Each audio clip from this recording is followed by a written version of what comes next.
I'm Mickey Walker, and I want to talk to you this morning about a large area, high volume air scrubber, the HEPA rated AP2000 by Xpower.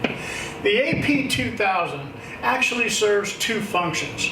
First, when you place it in the center of a room and turn the machine on, it's going to scrub the air. That's why we refer to it as an air scrubber. Air comes into the machine, travels through a series of filters, and one of them is a HEPA filter. The air leaves and we dump that clean air back into the room, and we continue these air exchanges as long as the machine is running. Second, when the exit air is ducted out of the room, it creates negative air pressure inside the room, and we refer to that as a negative air machine. To do that, you simply attach ducting to the exit wound of the machine and run it out a door or a window, as long as it leaves the building. So what's happening then is we're taking the unfiltered air, running it into the machine over a series of filters.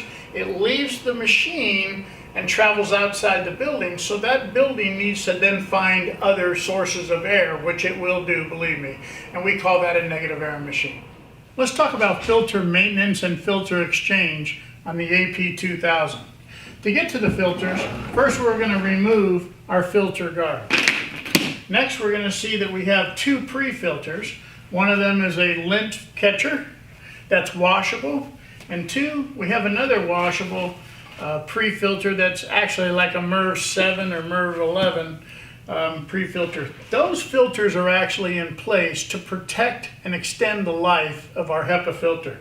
In order to change our HEPA filter, we notice that we have two aluminum brackets. We're going to give a couple of turns to the top brackets. We're going to give a good couple of turns to the bottom brackets, and then we're going to simply slide a bracket and remove it, and we're going to slide another bracket and remove it. To replace the filters, we're simply going to reverse the process. One, we're going to set the HEPA filter up on and into the machine. Again, remember to keep the gasket on the rear of the machine and follow the airflow on the label on the top of the filter. So slide the filter all the way to the rear of the machine, nice and snug to the back. Then we're going to take our brackets. These brackets go into a receiver slot on top and all the way over, and then simply tighten up these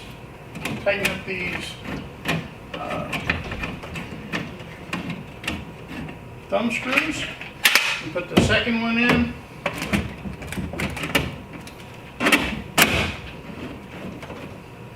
Tighten those.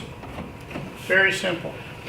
Next, we're going to put in our washable pre-filter, our large particle pre-filter, and then slide the filter guard down inside the machine.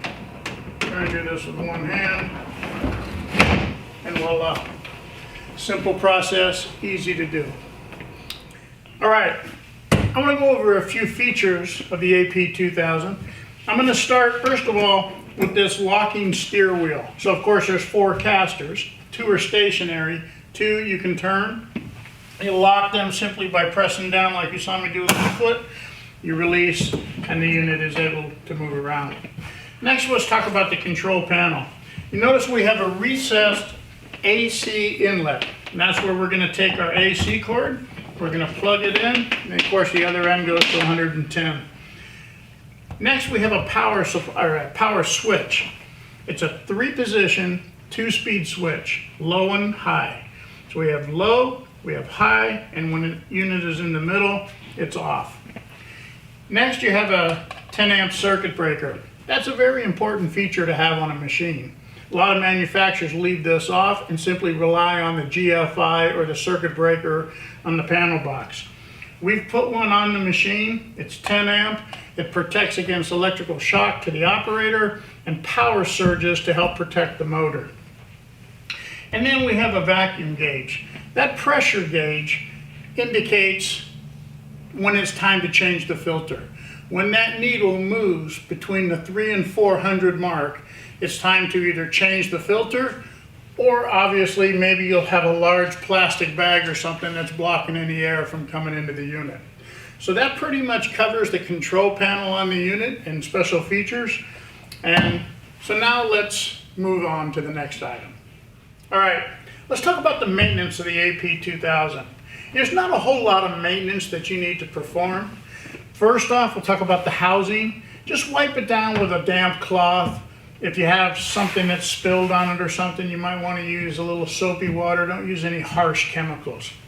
Next, the filters. There's 2 pre-filters prior to the air reaching the HEPA filter.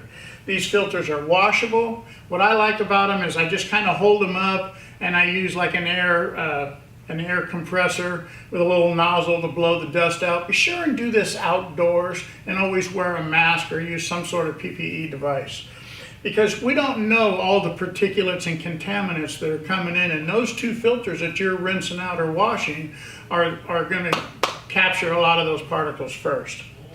The HEPA filter is not a washable filter. It's one that we need to replace. Remember, we talked about that needle hitting between the 300 and 400 mark, indicating it's time to replace that filter. So that's really about it for the maintenance of the unit. So for all your large volume air purification needs, this 2000 CFM powerhouse is an essential must-have for all your air purification needs. Thanks for watching and have a great day.